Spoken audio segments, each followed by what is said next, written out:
Lorsqu'on évoque Freud et la psychanalyse, on suscite en général un malaise, une certaine inquiétude, comme si on allait pénétrer dans un continent inconnu, dans des labyrinthes plus ou moins ténébreux.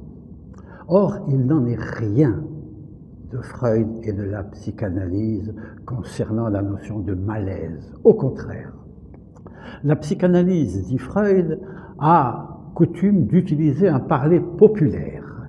Les notions sur lesquelles nous travaillons sont des notions populaires. C'est l'amour, la haine, la vie, la mort, le désir, l'abandon, les relations avec les objets, avec les autres, ce qui se passe dans la société, l'origine même de l'humanité. Toutes choses qui sont le contenu permanent de la vie de chacun. Et Freud, en abordant ainsi cet univers anthropologique de tout être humain, parvient non seulement à nous instruire sur ce dont il est fait, mais aussi à nous en libérer. Contrairement à ce que l'on croit, la psychanalyse n'enfonce pas le sujet dans les troubles et les difficultés qu'il est en train de vivre. Au contraire, en montrant ce qu'il en est, il lui offre la possibilité de se libérer.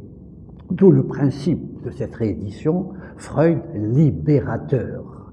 Il nous libère de nous-mêmes en tant que nous sommes marqués par les expériences de l'enfance, en tant que travaillons-nous des figures plus ou moins fausses de la réalité. Et lui nous achemine délicatement, scientifiquement aussi, puisqu'il considère la psychanalyse comme la jeune science, vers la connaissance de soi.